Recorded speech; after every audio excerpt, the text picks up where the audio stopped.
Our brain cannot handle so much of information, બિનજરૂરી information. માહિતીનો અતિરેક માનસિકતાને ઈજાગ્રસ્ત કરે છે. તમે જેટલું વધારે કન્ઝ્યુમ કરો છો, એ ન્યૂઝ હોય, સોશિયલ મીડિયા હોય, વોટ્સએપ યુનિવર્સિટી હોય, જે પણ હોય, તમે જેટલું વધારે કન્ઝ્યુમ કરો છો એટલી તમારી વિચાર શક્તિ, માનસિકતા કુંઠિત થતી જાય છે. અને માટે માહિતીના જગતમાંથી બહાર નીકળીને સમયસર અનુભૂતિના જગતમાં પ્રવેશ કરવો જરૂરી છે. ઇન્ફોર્મેશન નહીં, ફિલિંગ. એટલે આ કેવું છે કે આમ તો ઘણી બધી વસ્તુઓ આપણને પરેશાન કરતી હોય છે, હેરાન કરતી હોય છે, પણ એક બ્લોગર છે ડેન પિયર્સ, એનું એક બહુ સરસ વિધાન છે, મારું બહુ પ્રિય વિધાન છે ને પ્રેક્ટિકલ વિધાન છે, કે કેટલાક લોકો વિશ્વની જટિલ સમસ્યા ઉકેલી રહ્યા છે, ગ્લોબલ વોર્મિંગ ને ઘણા બધા કંઈક. તો કેટલાક લોકો વિશ્વની જટિલ સમસ્યા ઉકેલી રહ્યા છે, કેટલાક લોકો વિરાટ લક્ષ્યનો પીછો કરી રહ્યા છે, કેટલાક લોકો નોંધપાત્ર ઉપલબ્ધિઓ મેળવી રહ્યા છે. અને હું અહીંયા એ વાતથી રાજી છું કે 3 દિવસથી ખોવાઈ ગયેલું મારું એક મોજું આજે મને મારા જ કબાટમાંથી 2 અંડરગાર્મેન્ટ વચ્ચેથી જડ્યું. અને તમે કહો આમાં આ રાજી થવા જેવી વાત નથી? તમારું એક ગમતું મોજું કે અંડરગાર્મેન્ટ ખોવાઈ ગયું હોય અને એ તમને તમારા જ કબાટમાંથી પાછું મળે ત્યારે કેવો આનંદ થાય છે. તો કેટલાક લોકોને એવરેસ્ટ ચડ્યાનો આનંદ પણ નથી હોતો અને કેટલાક લોકો એ વાતથી રાજી થઈ જાય છે કે આજે મારું ખોવાયેલું મોજું ચડી ગયું. પણ એનો અર્થ એ નથી કે મોજા જ શોધતા રહેવા. તો શું કરવું?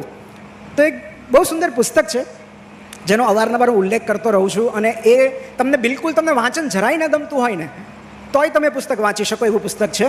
કારણ કે ચિત્ર વાર્તાનું પુસ્તક છે, એમાં ચિત્રો છે અને 2-3 લાઈનના ડાયલોગ્સ છે. The boy, the mole, the fox and the horse. Charlie Mackesy કરીને એક આર્ટિસ્ટ છે, હું એને લેખક નહીં કહું, એ આર્ટિસ્ટ છે, કલાકાર છે. અને તમારે પુસ્તક ન વાંચવું તો હવે આ નામનું મૂવી પણ આવી ગયું છે અને બહુ જ સુંદર મૂવી છે. હું તમને એનો એક સીન કહું કે આ 4 પાત્રો બેઝિકલી વાત એવી છે કે એક 8-9 વર્ષનો એક ટાબરિયું હોય છે, એક નાનો છોકરો હોય છે, એક છછુંદર હોય છે, એક શિયાળ હોય છે અને એક ઘોડો હોય છે. આ 4 પાત્રો છે. અને આ 4 પાત્રો એક મુસાફરીમાં નીકળ્યા છે, અલગ અલગ પડાવ આવે છે અને તેઓ એકબીજા સાથે વાતો કરે છે, પણ આ સામાન્ય વાતચીત નથી. આ દરેક પાત્ર એકબીજા સાથે પોતપોતાના ડર શેર કરે છે, પોતાની ચિંતા શેર કરે છે, પોતાની લઘુતા શેર કરે છે અને સામેવાળું પાત્ર એને રીએશ્યોર કરે છે, એનું કાઉન્સેલિંગ કરે છે, એને ગાઈડ કરે છે. અને મજાની વાત હું તમને છેલ્લે કહું તો આ સીન એક એવું સુંદર છે કે લોકો 4 એક ગાઢ જંગલમાંથી જતા હોય છે. એટલું બધું ગાઢ જંગલ હોય છે કે આગળનો રસ્તો દેખાતો નથી. અને પેલો બાળક નિરાશ થઈ જાય છે અને એ કહે છે ઘોડાને કે શું કરું, મને તો સમજાતું જ નથી, મને તો આગળનો રસ્તો જ દેખાતો નથી, કઈ દિશામાં જવું, કઈ તરફ જવું, મને કાંઈ સૂચતું નથી. અને ત્યારે ઘોડો એને પૂછે છે કે તને તારું નેક્સ્ટ સ્ટેપ દેખાય છે, આગલું ડગલું દેખાય છે? એટલે પેલો બાળક કહે છે હા એ દેખાય છે. એટલે ઘોડો કહે છે બસ અત્યારે ખાલી આગલું ડગલું ભર.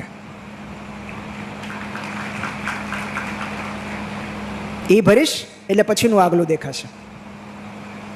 તો અને આ 4 પાત્રો આપણી અંદર રહેલા છે. આ નાનું બાળક એટલે આપણી અંદર રહેલું એ બાળક જે ગભરાયેલું છે, ડરેલું છે, વાતમાં ડરી જાય છે, મૂરઝાઈ જાય છે, ચિંતા કરે છે, જગતનો સામનો કરતા ડરે છે, એ બાળક. છછુંદર એટલે કે આપણી વામણી જાત, જેને લઘુતા અનુભવાય છે કે આ જગતમાં હું ન નીકળી શકું, હું તો બહુ નાનો છું, હું બહુ વામણો છું. શિયાળ એટલે આપણી અંદર રહેલી ચાલાક જાત. અને ઘોડો એટલે આપણી અંદર રહેલા વડીલ, જે આ બધાને સાંત્વના આપે છે. અને આ રીતે આપણો આંતરિક સંવાદ રચાતો હોય છે કે જ્યારે આપણી અંદર રહેલું પીઢ વ્યક્તિત્વ, આપણો આત્મા આપણા ડરને કાઉન્સેલ કરતો હોય છે કે ચિંતા નહીં કર, હું છું ને તારી સાથે. તો ક્યારેક આપણે પણ આપણી જાતને એવું કહેવું જરૂરી હોય છે કે તું બિલકુલ ચિંતા નહીં કર, હું છું ને તારી સાથે. માર્ટિન લ્યુથર કિંગનું એક બહુ સરસ વિધાન છે, you don't have to see the entire staircase to take the first step. સીડી ચડવા માટે અથવા પહેલું પગથિયું ચડવા માટે આખી સીડી જોવાનો આગ્રહ ન રાખતા.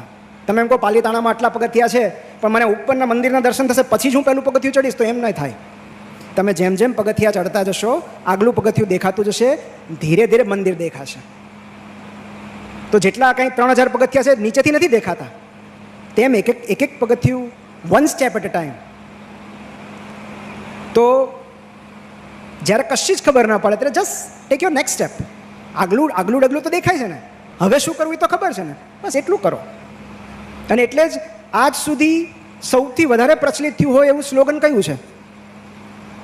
આજ સુધી કઈ બ્રાન્ડનું કયું સ્લોગન સૌથી વધારે પોપ્યુલર થયું છે? તમે કોઈ પણ ગૂગલ સર્ચ કરો, કોઈ પણ સર્ચ એન્જિનમાં જાઓ, ધ મોસ્ટ પોપ્યુલર સ્લોગનના લિસ્ટમાં ટોપ 5માં એ સ્લોગન હશે ને હશે. કયું છે? Any idea?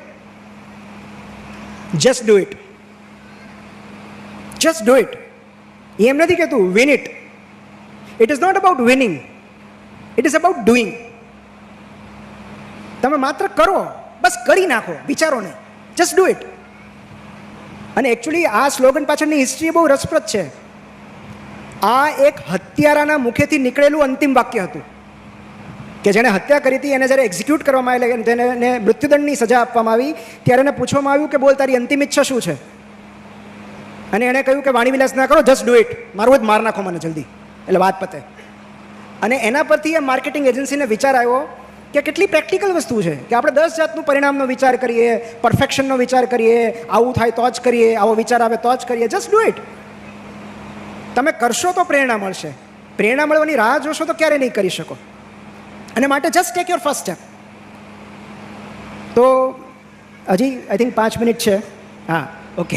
કારણ કે મારે એક છેલ્લી વાત જે કહેવી છે, કારણ કે પછી મને સંદીપભાઈ કીધું છે કે થોડું ઇન્ટરેક્શનનો સમય પણ રાખવો છે. જો તમારે કંઈ પૂછવું હોય તો એ પણ આપણે ચર્ચા કરીશું. પણ આ એક પુસ્તક વિશે જો હું તમને નહીં કહું તો મારો ધક્કો વિફળ જશે. જ્યારે આપણે જાત વિશે વાત કરીએ, આત્મસંવાદ વિશે વાત કરીએ, સ્વયં વિશે વાત કરીએ, ત્યારે આ પુસ્તકનો ઉલ્લેખ કરવો બહુ જરૂરી છે. કારણ કે જે યુવાન પેઢી મને પૂછતા હોય છે કે આત્મઘડતર માટે, વ્યક્તિત્વ વિકાસ માટે કયું પુસ્તક વાંચવું જોઈએ, ત્યારે જે હું પુસ્તકો એમને સજેસ્ટ કરતો હોઉં છું એમાં આ પુસ્તક હોય છે. અને એનું નામ છે ધ 4 એગ્રીમેન્ટ્સ, જે ગુજરાતીમાં પણ ઉપલબ્ધ છે, 4 સમજૂતીઓ. એટલે કે 4 સંકલ્પ આપણે કરવાના છે જીવનમાં. આ કયા 4 સંકલ્પ છે? પહેલો સંકલ્પ છે શ્રેષ્ઠ શબ્દોની પસંદગી કરો. બી ઇમ્પેકેબલ વિથ યોર વર્ડ્સ. શ્રેષ્ઠ શબ્દોની પસંદગી કરો. કારણ કે તમે સ્વીકારો કે ન સ્વીકારો, આપણી ભાષા આપણું ભવિષ્ય ઘડે છે. આપણે જે ભાષા બોલીએ છીએ એ આપણું ભવિષ્ય ઘડે છે. જેટલું શબ્દ ભંડોળ વધારે એટલી પ્રજ્ઞા વધતી જાય છે. તમે મને બતાવો આજ સુધી એક એવો પંડિત માણસ, એક એવો વિદ્વાન માણસ કે જેની ભાષા ખરાબ હોય, ભાષા ઉતરતી હોય નહીં. તો અને એટલે જ આપણા વડીલો કહેતા, ખબર છે, આપણે અમારા ઘરમાં તો એવું હતું કે મરવું બોલી પણ ન શકાય, મરવું આવવું જ ન જોઈએ મોઢામાંથી. તરત વડીલ ટોકે કે એવું અશુભ ન બોલાય. કેમ અશુભ ન બોલાય? એવી વાતો ન કરાય. હજી આજની તારીખે કોઈ એમ કહે ને પોતાના, જ્યારે પોલિસીની વાત કરતી હોય, જીવન વીમાની, કે મને કાંઈ થઈ જાય તો, એ મૃત્યુ શબ્દ નથી વાપરતા, મને કાંઈ થઈ જાય તો આપણે કેટલી પસંદ કરીને ભાષા વાપરીએ છીએ, બોલીએ છીએ, પ્રયોજીએ છીએ. કારણ કે આપણે જે કહીએ છીએ એ ક્યાંક મેનિફેસ્ટ થતું હોય છે. અને માટે આપણે એવું કહેવું પડે ને કે આઈ didn't mean it. So if you don't mean it તો પછી કહો છો શું કામ? તો સારામાં સારા શબ્દો, કારણ કે માનવ જાતમાંથી નીકળતી દરેક વસ્તુ ગંધાતી હોય છે. જે કાંઈ ઉત્સર્જન પામે છે ને બધું ગંધાય છે. મળ, મૂત્ર, પરસેવો બધું જ. માનવ જાતમાંથી નીકળતી એક જ વસ્તુ સુગંધીદાર હોઈ શકે છે જો આપણે ઈચ્છીએ તો, અને એ છે આપણા શબ્દો.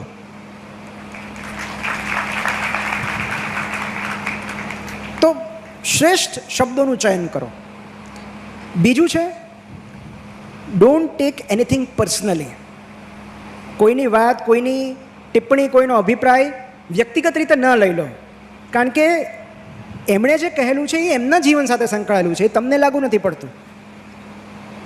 અને એક નાનું હું તમને ઉદાહરણ આપું કે એક લેખક હતા, ડેવિડ પોલી કરીને, અને એ ન્યૂયોર્ક શહેરની એક ટેક્સીમાં બેઠા અને એમને સ્ટેશન જવું હતું, ગ્રાન્ડ સેન્ટ્રલ સ્ટેશન જવું હતું, એટલે ટેક્સીમાં બેઠા અને ટેક્સીનો ડ્રાઈવર બરાબર જે ટ્રાફિક નિયમોનું પાલન કરીને બહુ શાંતિથી જતો હતો. તો એવામાં સામેની બાજુથી રોંગ સાઈડમાં સ્પીડ લિમિટનું ઉલ્લંઘન કરીને એક ટેક્સી આવી અને એકદમ અથડામણ થતાં થતાં રહી ગઈ. એટલે આ ડેવિડ પોલી હતા, એના જે ડ્રાઈવર હતા, એણે સમય સૂચકતા વાપરીને અકસ્માત થતાં અટકાવી દીધો. બાકી એક ભયંકર અકસ્માત થઈ જાય. હજી તો ડેવિડને જીવ બચાવનો હાશકારો થાય એ પહેલાં તો સામેની ટેક્સીનો ડ્રાઈવર ઉતરી અને ડેવિડના ટેક્સી ડ્રાઈવરના અપશબ્દો કહેવા લાગ્યો, ઝઘડો કરવા લાગ્યો કે ચલાવતા ના આવડતો શું નીકળતા હશો, એ ભાષા બહુ જ ગંદી રીતે. એટલે આ ડેવિડ પોલીને નવાઈ લાગી કે એટલે એ રોંગ સાઈડમાં હતો, એણે સ્પીડ લિમિટનું ઉલ્લંઘન કર્યું છે, અમે તો રાઈટ સાઈડમાં જઈએ, તો એ આ કેમ આવું કરે છે. પણ ડેવિડના ટેક્સી ડ્રાઈવરે એક બહુ સરપ્રાઇઝિંગ વર્તન કર્યું. એણે પોતાની ભૂલ સ્વીકાર લીધી કે હા ભાઈ મારી ભૂલ હતી. એણે બે હાથ જોડીને માફી માગી કે સોરી, એક સ્માઇલ આપી અને એક સારા દિવસ માટેની શુભેચ્છાઓ પાઠવી અને ટેક્સી મારી મૂકી. થોડે આગળ ગયા પછી ડેવિડ પોલીએ ડ્રાઈવરને પૂછ્યું કે ભાઈ વાંક તો એનો હતો, તો એને કશું કહેવાને બદલે તમે એની માફી કેમ માગી. અને ત્યારે રિયર વ્યૂ મિરરમાં જોઈને ડેવિડ જે ડ્રાઈવરે જે જવાબ આપ્યો એ જવાબ પર ડેવિડ પોલીએ એક આખું પુસ્તક લખી નાખ્યું જેનું નામ છે the law of garbage truck, એટલે કે કચરા ગાડીનો સિદ્ધાંત. એણે શું કહ્યું કે કેટલાક લોકો કચરાથી ભરેલી ગાડી જેવા હોય છે. તેઓ અકળામણ, ગુસ્સો, ઈર્ષા, અદેખાઈ, ઉદાસી આ બધાથી છલકાતા હોય છે. અને જ્યારે તેઓ આ દુઃખથી છલકાવા લાગે છે ત્યારે તેઓ એવા કોઈ સ્થળ કે વ્યક્તિની શોધમાં હોય છે કે જ્યાં જઈને જેના પર તેઓ આ ગંદકી ઠાલવી શકે. એમની સાથે દલીલમાં ઉતરીને આપણે તેમને મોકો આપીએ છીએ એમની ગંદકી આપણા પર ઠાલવવાનો. એટલે આવી વ્યક્તિઓ સામે બે હાથ જોડી માફી માગીને નીકળી જવું એ જ શ્રેષ્ઠ ઉપાય છે. કારણ કે આ જગતમાં આ સદગુરુનું વાક્ય છે ને મને બહુ જ ગમે છે કે આ જગતમાં સારા કે ખરાબ લોકો નથી હોતા, પ્રસન્ન અને દુઃખી લોકો જ હોય છે. જે પ્રસન્ન છે એ સારો વ્યવહાર કરશે, જે દુઃખી છે એ આપણા પર અકળાઈ જશે. કોઈ હોર્ન મારે છે પાછળથી, ઓવરટેક કરીને આપણને આંખ બતાવે છે, નાની નાની વાતમાં અકળાઈ જાય છે, એનો મતલબ એમ કે એનો દિવસ ખરાબ છે, એનું જીવન ખરાબ છે બિચારાનું, કોઈક ભટકણું હશે માથાનું. બાકી જે પ્રસન્ન માણસ હોય જાત સાથે, જગત સાથે, જીવન સાથે, એ મારી કે તમારી સાથે શું કામ દુર્વ્યવહાર કરે? એ મોજમાં ન હોય? તો આ જગત એ એનું પ્રતિબિંબ છે. અને માટે it is not about us, it is about them. માટે નેવર ટેક એનીથિંગ પર્સનલી. કોઈ કાંઈ પણ કે કોઈ અપમાન, બુદ્ધે કીધું છે ને કે અપમાન ત્યારે જ તમને લાગે જ્યારે તમે સ્વીકારો. તો એ એમનો દિવસ ખરાબ છે, એ એમનું ઘડતર છે, એમની ભાષા છે, એમના સંસ્કાર છે, એમનું આંતરિક વિશ્વ છે, એ બહાર આવે છે. એમની પીડા છલકાઈને આપણા સુધી પહોંચે છે. એ પીડિત છે, એ દુઃખી છે. તમે પ્રાર્થના કરો એના માટે કે ઈશ્વર એને મદદ કરે. ત્રીજું, never assume anything, don't make અઝમ્પશન્સ. કોઈ પણ ધારણા ના કરો. કારણ કે આપણને એવું લાગે છે કે આ વ્યક્તિ આપણા વિશે આવું વિચારતી હશે, આપણે ક્યારેય સાચા નથી હોતા. મોટે ભાગે આપણી ધારણા ખોટી પડે છે. મોટે ભાગે આપણે જેવું વિચાર્યું હોય છે એવું નથી થતું. અને માટે તમને એવું લાગતું હોય કે કોઈ તમારી સાથે વાત નથી કરતું, કોઈ તમને અવોઇડ કરે છે, તો પૂછી લો ને કે ભાઈ કંઈ માઠું લાગ્યું છે મારું, મારાથી કેમ અબોલા છે. ધારી ન લો. મોટે ભાગે આપણે શું થાય છે, આપણે ધારી લઈએ છીએ કે આવું જ હશે. પૂછો, વાત કરો. સો ડોન્ટ મેક અઝમ્પશન્સ. અને ચોથું, always do your best and give your best. તમારું 100% આપો, બાકીની ચિંતા છોડી દો. લોકો તાળીઓ પાડે કે ન પાડે, લોકો પરિણામ આપે કે ન આપે, લોકો પ્રશંસા કરે કે ન કરે, કોઈ પ્રમોશન આપે, ડુ યોર બેસ્ટ. હું મારી દીકરીને પણ આ જ કહેતો રહું છું કે આપણે કર્મણીય વાધિકારસ્તુ તો ભૂલી જઈએ છીએ. જે મૂળભૂત સિદ્ધાંત છે જે આપણે યાદ રાખવો જોઈએ કે પરિણામ આપણા હાથમાં નથી. અને જ્યારે આપણે પરિણામ પર ફોકસ કરીએ છીએ ત્યારે જ આપણે ધ્રુજીએ છીએ, ગભરાઈએ છીએ, ડરીએ છીએ. આપણે પ્રયત્નો પર ફોકસ કરીએ તો કોન્ફિડન્ટ જ હોઈએ છીએ. છેલ્લા બોલે જ્યારે 6 રન કે 7 રન બાકી હતા અને ત્યારે મોહમ્મદ સિરાજે બોલ્ડ પાડી એટકિન્સને જ હતો ને લગભગ સ્ટ્રાઇક પર. પછી સિરાજના ઇન્ટરવ્યૂમાં એણે બહુ સરસ વાત કરી કે મેં તો એટલું જ નક્કી કરી રાખ્યું કે મારે મારી ડિલિવરીની ટપ્પો બરાબર પડવો જોઈએ, પછી 4 જાય જે થાય પણ મારો ટપ્પો બરાબર પડવો જોઈએ. મેં રિઝલ્ટનો વિચાર નહોતો કર્યો. And most of the time કે જ્યારે આપણે પરિણામનો વિચાર કરીએ છીએ ને ત્યારે જ આપણે આપણું ફોકસ ગુમાવીએ છીએ. એક બહુ જ સરસ ટૂંકી વાર્તા છે કે એક નાનું બાળક અને બાળકી રમી રહ્યા હતા, છોકરો અને છોકરી. અને જે બાળક હતો એની પાસે ખૂબ બધા પેબલ્સ હતા, લખોટા હતા, અને જે બાળકી છે એની પાસે ચોકલેટ્સ હતી. અને બંને નક્કી